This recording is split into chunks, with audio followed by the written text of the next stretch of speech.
राज्यसभा के सभापति जगदीप धनखड़ ने सदन में राष्ट्रीय स्वयंसेवक संघ की तारीफ की है।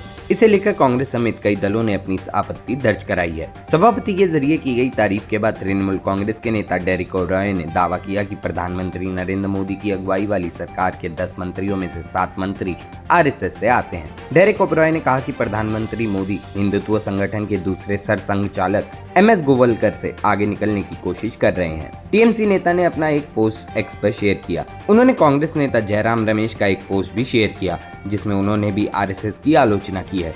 वहीं दूसरी ओर बीते दिन शिवसेना सांसद प्रियंका चतुर्वेदी ने कहा कि मैंने नीट का मुद्दा उठाया। एनटीए अध्यक्ष की विचारधारा आरएसएस की है, इसलिए हमने पूछा कि एनटीए अध्यक्ष के खिलाफ क्या कार्रवाई की गई है, लेकिन इससे पहले ही हम कुछ कह पाते हमें रोक दिया गया और कहा कि हम आरएसएस पर टिप्पणी नहीं कर सकते। इसका विरोध करने के लिए हम बाहर चले गए, क्योंकि इस तरह के सवालों पर सेंसरशिप लगाना सही नहीं है। नीट की परीक्षा हुई और वो परीक्षा एनटीए ने कराई थी। सभापति महोदय इसके जो चेयरमैन है वही कई राज्यों के सर्विस कमीशन के चेयरमैन रहे और सभापति जी समय समय पर उनकी सिफारिश आरएसएस के विरोधी करते रहे। यह खबर इंडियन एक्सप्रेस में छपी थी। जहां तक मेरा अनुभव है अध्यक्ष सभापति महोदय, इनके लिए व्यक्ति के नापने का मापदंड कोई और नहीं है। सबसे पहला मापदंड ये है कि वो आरएसएस का है कि नहीं है सर। और सभी स्थानों पर Honorable member, you have to ask your supplementary. You have no basis for nothing will go on record. Honorable member, sir इसमें गलत क्या सर?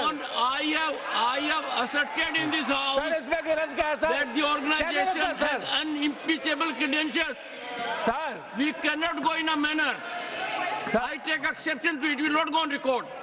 लेकिन जो सदस्य कानून के तहत बोल रहा है, रूल्स के तहत बोल रहा है, जब तक वो वायलेट नहीं करता बिजनेस अपना एडवाइजरी काउंसिल अपना एडवाइजरी रूल्स, तब तक उसको ये बात मत करो वो बात मत करो ये कहना ठीक नहीं है। और ये जो कह रहे हैं वो सच कह रहे हैं। जब सच कहते हैं, जब सच वो सच कह रहे हैं उसको वो उत्तर देंगे। प्लीज सर, नहीं तो ये अच्छा नहीं है। आपका उपयोग, आपका दुरुपयोग कर रहे हो। देखिए, पार्लियामेंट में जो मैंने क्वेश्चन उठाया था वो नीट का मुद्दा था। नीट से जुड़ा हुआ मुद्दा एनटीए का था। जो एनटीए के चेयरपर्सन जो हैं आरएसएस सोच विचारधारा रखने वाले हैं, तो हमने वो सवाल पूछा था एनटीए के चेयरपर्सन पे क्या कार्रवाई हुई, पर उससे पूछने से पहले ही हमें रोक दिया गया ये कहकर कि आरएसएस के ऊपर कुछ नहीं बयान कर सकते हैं। आप मुझे बताइए, अगर इतना ही इंपॉर्टेंट इंस्टीट्यूशन है, इतना ही आइडियोलॉजिकल थिंक टैंक है, तो अगर कोई उससे एसोसिएटेड है, जो अब सरकार ने भी कहा है कि आप एसोसिएट हो सकते हैं, तो सवाल में उनके प्रश्न में दिक्कत क्या थी, उसको एडमिट क्यों नहीं किया गया? तो उसी का हम विरोध जताने के लिए हम वहाँ से वॉकआउट किए थे कि ये सही नहीं है कि हमें सेंसरशिप लगा दिया जाए, क्योंकि कोई भी अंडर एनी रूल जो वो कह रहे थे और जो पूछ रहे थे कोई गलत नहीं।